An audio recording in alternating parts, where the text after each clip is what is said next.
Assalamualaikum warahmatullahi wabarakatuh. Kembali lagi ke channel saya yang bernama. Pada kesempatan kali ini kita akan belajar bersama bagaimana caranya atau tips sukses menjadi seorang surveyor.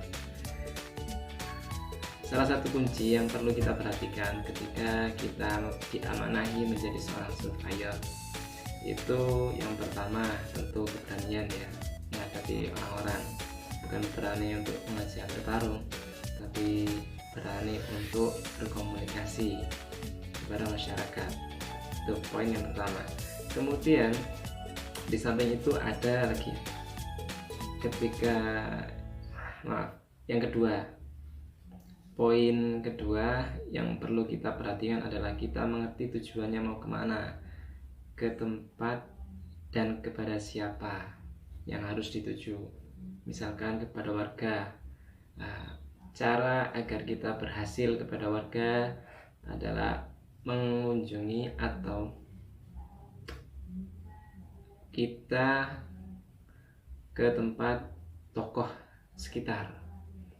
Kita misalkan ke Pak RT minimal ke situ, kemudian ke Pak RW, apalagi ke Pak Kades, ya, atau ke Pak Kampungnya di daerah sekitar. Setelah dari situ, setidaknya kita dapat satu dari perwakilan perangkat desa di tempat tersebut. Kemudian baru kita ke warga. Dari situ warga akan lebih terbuka kepada kita. Itu yang kedua. Yang ketiga, pakaian. Ya, pakaian yang kita kenakan juga berpengaruh terhadap kepercayaan diri kita.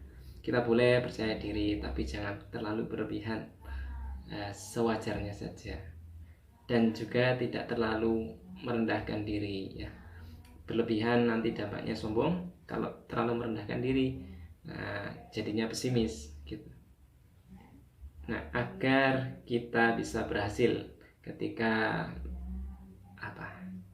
mewawancarai warga, maka ini yang perlu kita perhatikan.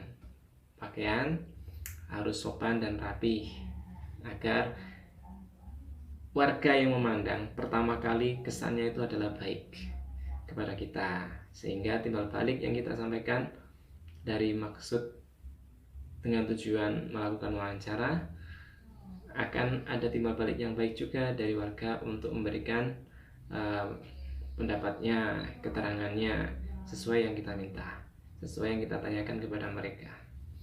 Dari situ, setelah dirasa pakaian rapi dan sopan, kemudian apalagi ditambahkan dengan memakai wangi-wangian, ini tentu akan menambahkan nilai lebih bagi kita. Nah, selain memberikan kenyamanan untuk kita, juga memberikan kenyamanan untuk orang yang akan kita temui. Di samping itu juga kita perlu komunikasi yang baik dengan warga. Nah, di sini diasah bagaimana komunikasi yang baik dengan warga, bagaimana komunikasi yang bisa diterima dengan warga. Semakin sederhana komunikasi, maka akan lebih mudah diterima komunikasi kita dengan warga. Semakin mudah, semakin bisa diterima. Semakin sederhana, semakin bisa diterima. Jadi kita ambil poinnya saja ketika menyampaikan kepada warga. Maksud dan tujuan kita apa dan untuk apa ke depannya. Misalkan untuk wawancara dalam hal penilaian terkait politik ya, kita sampaikan terus terang. Kita dari salah satu lembaga yang independen, tidak memihak salah satu partai manapun, dan murni ini tujuannya untuk menggali informasi dari masyarakat, menggali aspirasi dari masyarakat yang kemudian akan diangkat ke atas. Nah, jadi misalkan dari kecamatan A diambil sampelnya 10 orang, 10 warga. Nah, 10 warga ini mewakili suara kecamatan A dan seterusnya seperti itu. Nah, kita sampaikan terus terang, semakin sederhana maka akan semakin bisa diterima oleh masyarakat dan warga bersedia untuk kita wawancarai dan memberikan keterangannya secara terus terang. Pasti kesan pertama ada rasa was-was ya, ada rasa khawatir dari warga, ada rasa takut menyampaikan, mengutarakan pendapatnya, ya, kritis terhadap misalkan pemerintah ya, ketika kita wawancarai. Kita sampaikan saja yang diangkat bukan nama dari warga yang kita wawancarai, tapi apa pendapat yang disampaikan dari warga gitu. Sehingga identitas dari warga sama sekali tidak menjadi masalah untuk ke depan. Jadi tidak diangkat artinya ya. Nah, dari situ maka warga akan merasa lebih nyaman, lebih menerima, lebih leluasa menyampaikan pendapatnya. Ketika kita ini ya,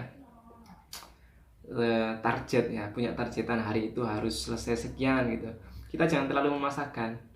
Kita juga perlu mendengarkan curhatan warga sehingga ada timbal balik yang bisa diterima. Kita menerima informasi dan warga juga menerima kepuasan gitu.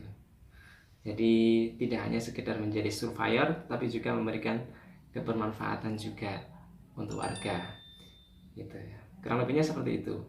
Semoga manfaat. Terakhir pesan saya, barangkali dari sahabat YouTube akan diberikan amanah sebagai surveyor oleh salah satu lembaga atau beberapa lembaga, maka jagalah amanah itu, baik amanah yang telah diberikan lembaga maupun amanah yang telah diberikan oleh warga. Jadi kita sampaikan apa adanya, kita sampaikan sebagaimana ketika kita melakukan wawancara, tidak kita tambahkan dan juga tidak kita kurangi. Begitupun ketika pelaporan kepada lembaga. Sekian dari saya, semoga ini bisa membantu, memberikan sedikit wawasan untuk sahabat YouTube. Semoga manfaat. Sekali lagi saya sampaikan terima kasih. Wassalamualaikum warahmatullahi wabarakatuh.